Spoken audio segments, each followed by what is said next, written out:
In the previous lesson, we spent some time talking about the Anglo-German rivalry and the ways in which both Germany and Great Britain began to rearm, specifically in terms of their naval race. We'll talk a little bit more about the naval race in this lesson as well, but I also want to talk more broadly about the militarism and the European rearmament that is associated with this period prior to the First World War.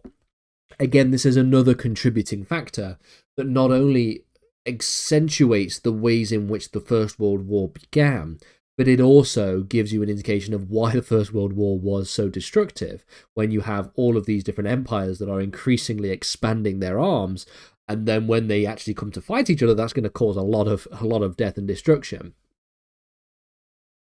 So beginning first then, conscription and reserve units by the late 19th century, we can see that all major European powers, including Germany, France, Austria-Hungary, Italy and Russia, had introduced a new system of what we call conscription. This is where young men of all ages, of all types, will serve for 1 to 3 years within the military and then transition into reserve subjects for regular training. Mobilization planning was therefore systematically developed to rapidly deploy these men via different systems of transportation, including things like railways.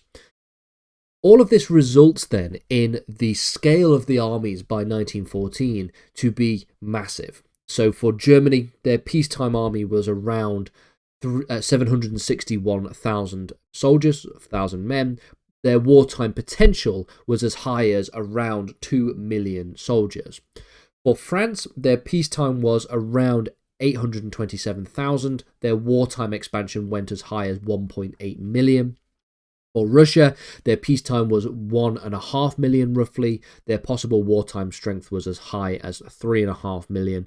For Austria-Hungary, there was a peacetime military of around 478,000 men, which had then increased to 1.34 million by wartime. We can see that Germany's rivals then, in looking at those numbers, maintained a numerical advantage to Germany and Austria-Hungary, prompting Germany to believe that it needed to increase its army size via new conscription laws that were introduced in the early 1910s.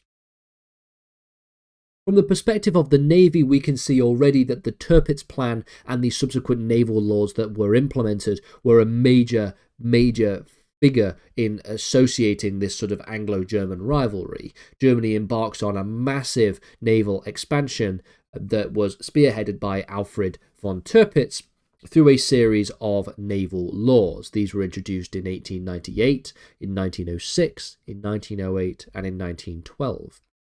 By 1914, Germany's navy had grown to include as many as 17 dreadnoughts, 5 battle cruisers, 25 cruisers, and 20 pre-dreadnoughts, as well as 40 submarines.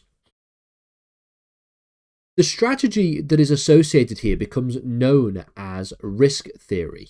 Okay, and what risk theory essentially was the aim to amass enough naval power to try and deter Britain from confronting by threatening significant damage. The point here is not to necessarily believe that you can overtake Great Britain in terms of your naval superiority, but if you can just prove to Britain that if Britain was to attack Germany in a naval war, that it would cause a lot of destruction and damage. Even if Britain was to maybe even win in the end, it would still cause significant damage. And that is to try and put Britain off and to deter Britain from engaging in these massive naval battles. And so therefore binding the Royal Navy at home and prompting alliances such as the Anglo-Japanese Treaty and the Entente Cordiale results in Britain looking elsewhere rather than looking at Germany as a major naval threat, even if of course Germany was a major naval threat. And we can see this in the British response. The British response was somewhat neutered in comparison to what you might expect. Didn't go immediately into a world war, not at this point anyway. But the British response was still very much to try and maintain its naval superiority against that of Germany, despite what risk theory was attempting to implement. So in 1889, for example, Britain passed the Naval Defence Act. And what this did was formalise what we looked at in the previous lesson as the two-power standard. The idea here that we should keep the Royal Navy at least as strong as the next two navies combined. In 1889, the next two navies combined were France and Russia, but of course Germany would eventually take over as being the most powerful navy as the result of these naval laws that were implemented in the early 1900s.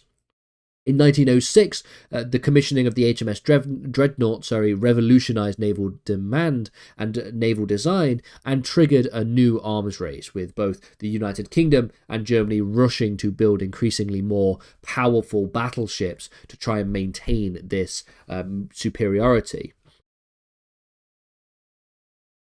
Prior to the First World War as well, we see the differences in terms of technological innovation and armament upgrades. You get modern weaponry, technological advances like the French field gun model in 1898, the French 75 as it is sometimes known, with a rapid fire rate and an increasingly potent machine gun. This transformed the ways in which European armies were going to have firepower capacity. They were able to fire a lot more bullets as well as have a lot more soldiers.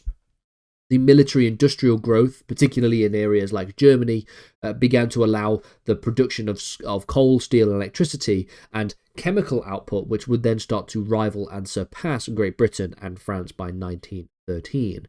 All of these different industrial developments contributes even more to large-scale armament manufacturing.